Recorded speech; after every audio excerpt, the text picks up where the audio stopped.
with the sounds of BB King here. We start today to TWIL, the word in another language. And we are back here in the year 2017 in the academic calendar. BB King and TWIL, the word in another language. I'm quite excited today because we have quite nice people here, right here in the station. So we are going to have students, business English students from the International Business Faculty, and the privilege of having the presence of Stefan Aronsen from San Francisco, California. So welcome to TWIL. How are you doing today, Stefan? Thanks for having me. It's exciting to be here. Yeah, very good. And from France, we have Ian and Jordan, the girls from Business English 2 class. And Felipe, as you know, he has been very faithful to TWIL, the word in another language. And he is just finishing international business profession and now studying economy. So tell us, how's everything going so far? So far, so good? Yeah, glad to be back in the program because I didn't get the chance to come last semester, so I'm just glad to be back. I hope I'll be in all of the shows this semester. Beautiful, right. Today's topic in the program, what Colombians have to do to improve their or our web image. We have a call. Hello, good morning, you are on air. Hi, my name is Paula. So tell us about what Colombians have to do to improve their or our web image, Paula. Okay, I think that Colombia has already begun to change its images. With the peace process, for example, that is taking with the FARC and the ELN. This will allow people from the other countries to think of Colombia as something more than war and drug trafficking. Right, good, important information, yes. So let's move on here in the studio. We're going to go ahead from France. So how are you doing so far here in Colombia, Ian and Jordan? How long have you been here? It's been 1 month. It's been just 1 month. Yes, just 1 month. Just 30 days here in Colombia. Yeah. So far, so good?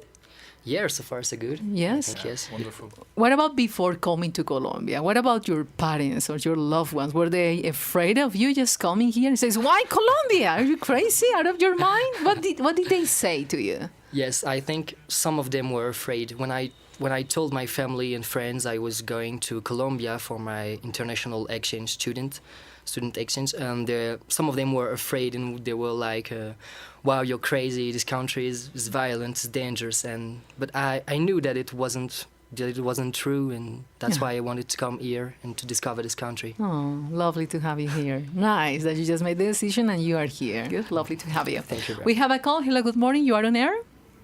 Yes. Yeah, who's speaking?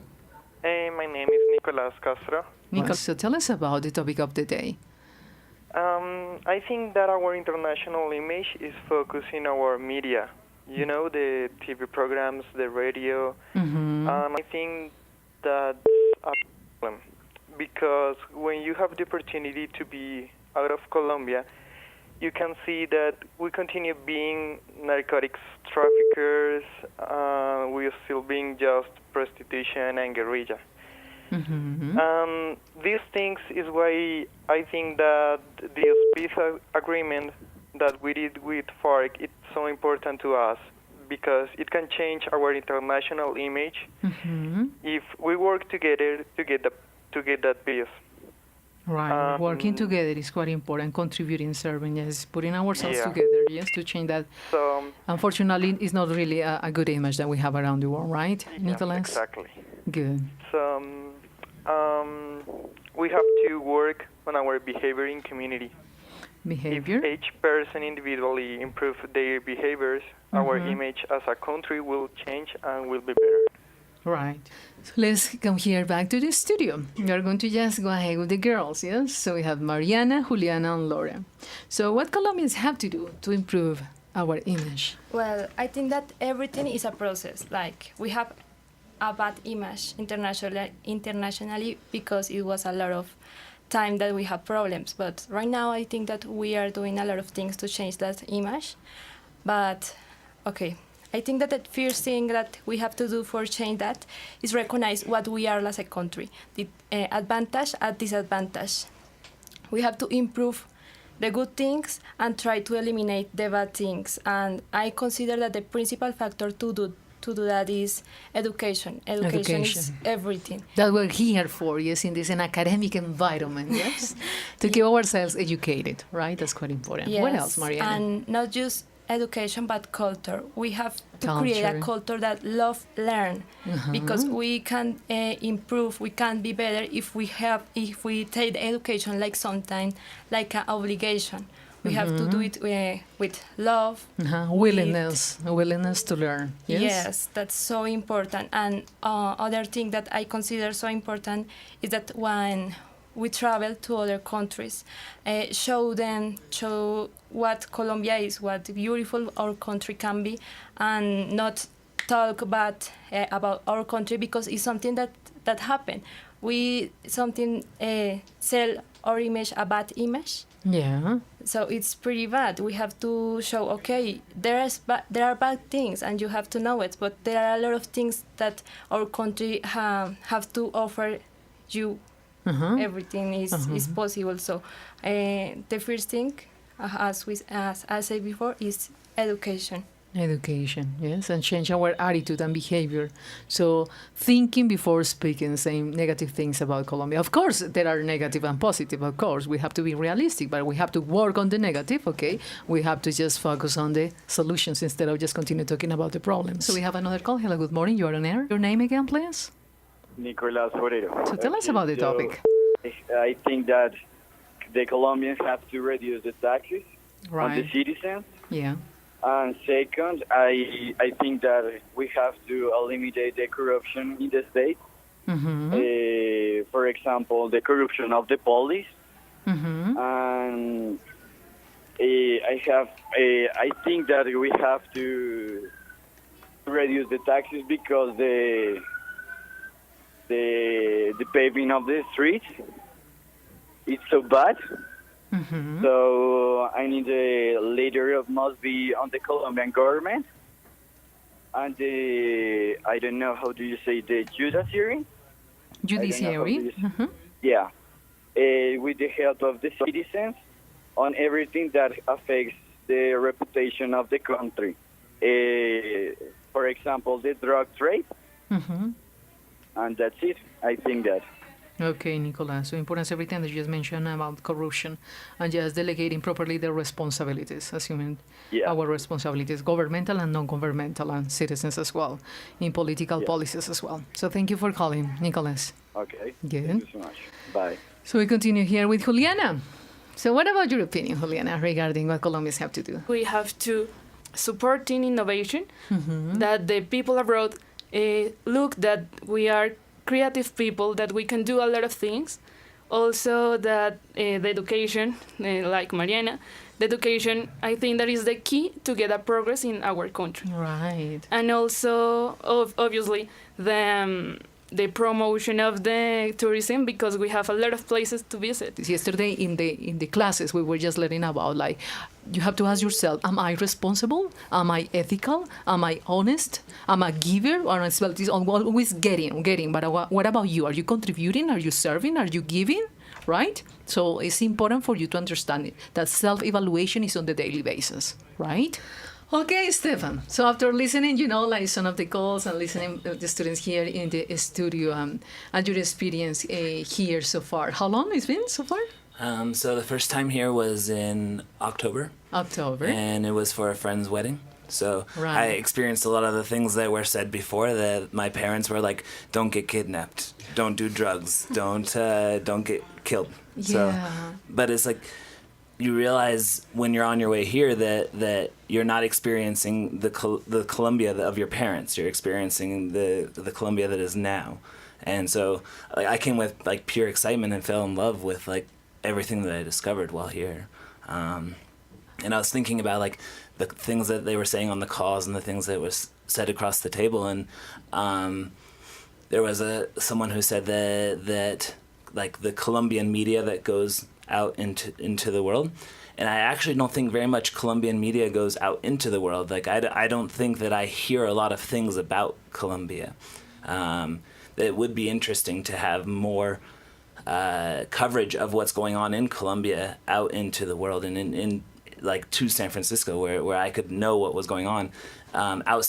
where I hear it right now is through friends. So it's like someone said that like it starts with us, it starts with our generation. It's Facebook. Like if I hear it on Facebook from my friends, I'm going to know what you're doing and know what's going on in Colombia, like from a grassroots level. I think they meant not the media by news, but about these narco novelas and all that, like the TV shows. That's what is sold abroad. So I think that's what they meant. In my understanding, I don't know, because I think that's like spread all over the world in the United States. And but I think like maybe last year that I saw a campaign going around to ask people not to watch the Narcos show, and I think that's horrible because. While there can be a Hollywood twist on the Narcos show and give like Pablo Escobar some credit and of like he's such an interesting person. It actually I didn't know most of the story, so for me as someone who didn't live it, it is very interesting to know the positive things that Pablo Escobar did, the negative things that Pablo Escobar did, and the effect it had on Colombia. As something that like before that show I didn't know. So it's like it's a bummer that all this negativity happened in Colombia, but somehow it has to get to me. Like if it's a TV show on Netflix, let it be. Like just hope to ask that show to be accountable for what actually did happen. Yeah, I know what you mean, but it can be like a little offensive to Colombians to sell that. But I agree with what you say, because why have they done all these movies even about wars? You know, they would also like invent the stereotypes of other countries. So I get what you mean, your perspective, because it's my perspective. You know, from all the wars.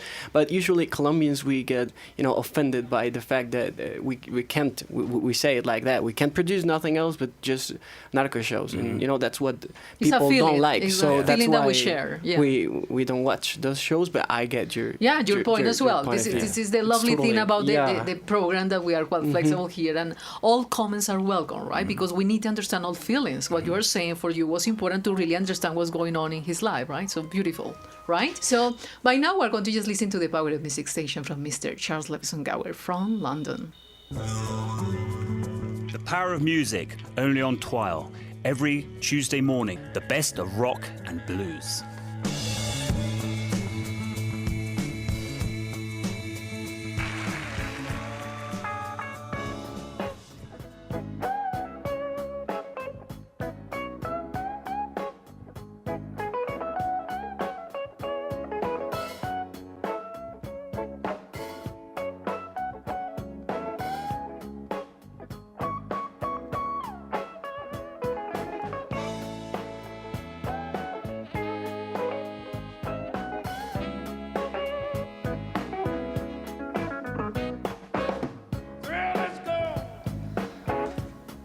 So they're right there in the background. You are just listening to Really Big King. So known professionally as B.B. King, was an American blues singer, electric guitarist, songwriter, and a record producer. King introduced a sophisticated style of soul and bass and fluid string bending and shimmering vibrato that influenced many later electric blues guitarists. He was inducted into Rock and Roll Fame 1987 and is considered one of the most influential blues musicians of all time, earning the nickname of the King of the Blues and one of the three kings of the blues guitar. So here, Mr. Stefan Aronsen, I know that you love music and you are just very good at music, and I have seen some of your videos that you have placed there in the Facebook. So, do you know anything about B.B. King? Oh, for sure. I was thinking when you were talking about music and you were talking about ways for Colombia to affect its image, that's something that travels everywhere. Like beautiful to say. The idea of one person having a voice that millions are going to hear, and to tell a story about either their past or their experiences with their culture and country and things they love, is definitely a good way to tell other people about Colombia, to write songs and write lyrics that others will hear. Right. Have you heard any song that is in your mind that from a Colombian musician that is saying something positive or negative that you could mention right now? Well, I have to say that I am absolutely in love with technology. So Beautiful. the ability to use like Shazam or SoundHound to capture the music I'm hearing, because I don't always understand the Spanish that is in the song, or I don't always know who the artist is. But Okay. the ability to pull out my phone and like capture that moment, what song I'm hearing, is both good from the standpoint of liking to listen to music, but also as a DJ wanting to like get people to get like to freak out when they hear a song. So Right. anytime I'm in a club and all of a sudden like everybody's like, I'm like, quick, what song is this? And looking it up Right, beautiful. because I want that reaction when I'm Yeah. DJing. I want someone to be, Exactly. I want all the people to be like, oh my gosh. Yes, lovely. Yeah, for sure. So I've been definitely delving as deep into Colombian music as possible. Nice, beautiful Yeah. to say. Music, yes, is another language to communicate, and you just keep in their minds of the people good or bad messages, Yeah, right? that's another Something thing. to think about, Yeah. to analyze, to interpret. Which is another thing that Spotify is good for, is like being able to have access to the music, that it doesn't require like distribution through a label, but just like to get it online somehow, and I'm going to hear it, or YouTube, or Nowadays, there are many yeah. sources, right, that we can take advantage of. for sure. Thank you so much, Stefan. So, we're going to move on to the next song. That's B.B. King, and the thrill is gone here in the Power of Music section. So, thank you so much, Mr. Charles Alson Gower.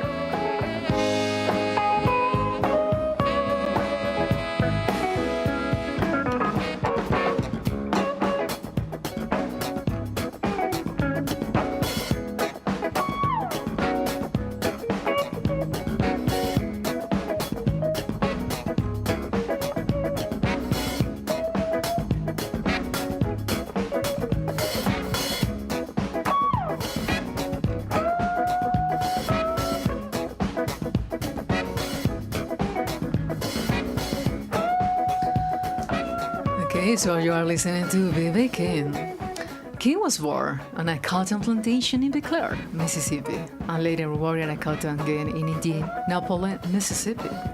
He was attracted to music and the guitar in church, and began his performance career in juke joints and local radio.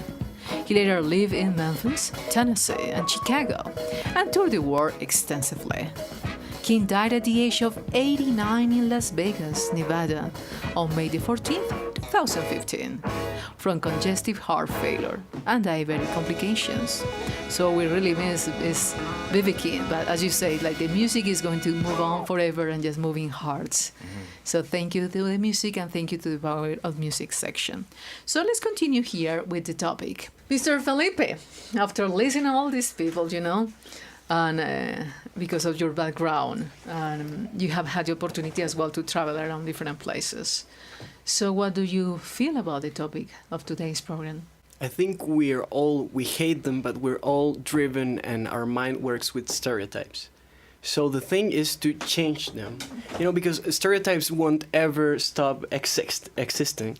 To start loving our people as well, because we usually are very, American wannabes, and that's like losing your identity as a Colombian. Uh-huh. And I agree with what you've said about education and the peace process. It is really a good thing for the country and for the world itself. But I disagree with what was said about not talking about the problems, because that's what I want to do in my life. I love, as I've said a lot of times, international cooperation. And I think when you go out of your country to some other country and you get the chance to talk to local people about what their problems are and what their problems and how those problems could be solved by something you have in your country that could improve those conditions, and backwards, if they come here and I talk about my problems and they say, okay, in our country we have this better in some way, and then we can exchange ideas and make plans to improve. As we're driven by stereotypes, so it's changing. For example, drug for coffee. It's just a little example. And now you're a coffee lover. You can just do your best at that one. Yes. I do that all the time. Yes. What's the best coffee in Bogota? Well, I have my favorite that is close from here. Yeah, we can go after the program. It's called Arte and Pasión, in my opinion. Nice. Yeah. I just got back from Guatemala and I love their coffee as well. So it's I've been doing a little bit of a coffee tour. So Really? I had like Amor Perfecto. Yep. And then had the It's a whiskey coffee company over in Champanero. I think of the name. Varietale, is it? I think of the Okay, name. nice. And Stefan is planning, like to travel. So maybe, he's just, you haven't decided yet. But I'm so addicted to Bogota. I've been trying to do like everything that you love street art here. Oh, it's amazing. I've been taking so much photos of the street art and the graffiti and like I don't want to come to Bogota and then leave Bogota to see all the other places. I want to delve as deep into Bogota as possible and try to see all the neighborhoods and try to go to like Usaquén and the 93 and 83 and La Candelaria and many so much places. Here. Yeah. Stefan is very good at drawing. Stefan is very good at taking photos. Stefan is very good at DJing, like many different skills and talents, right? So it's very nice to have you here. And out of these talents, maybe you can do something about Bogota and just like promoting as well. If you one day wanted to do it. Yeah, beautiful. Yeah. I thought of that coffee company. It was called Bourbon Coffee Roasters. Oh, yeah, I know that one. It's close to the 72. Yeah. So, yeah, I love that one. But I'm ready for more coffee. Yes. So after the program, we can go to one that is very good. I can you give you coffee advice because I love it. Yeah. I like coffee touring in Bogota because there's so many places. Mm-hmm. But I was thinking about what we were saying, and like coffee is one way, but social media is really like where it's at to be like accountability for yourself to make sure that like you're putting the best image out for Colombia into Instagram, into Twitter, into Facebook, so that like that's what I'm going to see when I'm searching around for things. All sources, yes, like that are seen around the world. Yeah. Good. We less, have less selfies, more pictures of Colombia. Yeah, beautiful. Okay, I just got information from our website from bbc.com, just caught my attention. They say Colombia has significant natural resources and its culture reflects the indigenous Indian, Spanish, and African origins of its people. But it has also been ravaged by decades-long violent conflict involving outlawed armed groups, drug cartels, and gross violations of human rights. Although since 2002, the country has been making significant progress, making towards improving security. The fourth largest country in South America and one of the continent's most populous nations, Colombia has substantial oil reserves and is a major producer of gold, silver, emeralds, platinum, and coal. It has also a highly stratified society where the traditionally rich families of Spanish descent have benefited from this wealth to a far greater degree than the majority mixed race population, providing a ready constituency for left-wing insurgents. Colombia is the one of the most dangerous places in the world for some journalists. Media workers face intimidation by drug traffickers, guerrillas, and paramilitaries. However, the private media are generally free to express a range of opinions and cover sensitive issues without official curbs. So that's very important for us, right? To understand that out of everything that we have been talking about, of course, there are negative and positive things, but here we are for being responsible for every second we do. What we think, what we say, what we do is our responsibility. And we can continue promoting our beautiful country, Colombia. To me, it's good to be born here and just love my country. I'm 41 years old and just love this country, and I've been traveling around the world, and it's hard for me to be abroad, and it's been hard, like when you just go to different countries and you are Colombian and have moments such as saying, okay, don't talk to her, she's Colombian, like things like that, it hurts your feelings, right, sometimes. But we have to just move on and just do our best. And I really appreciate your time. Unfortunately, we just ran out of the time, so thank you so much, Felipe, Juliana, Mariana, Laura, and just Ian and Jordan and Stefan. And thank you so much, German in the production area, and Mr. Charles Levesangauer for the Power Music Station, and of course to all the people who just call and participate. So we love you, and remember, 12TWIL is your radio program. We are here for you. So this is Lourdes with the word in another language. God bless you, take good care of yourselves, and promise yourself to be responsible and do something for Colombia. Bye-bye.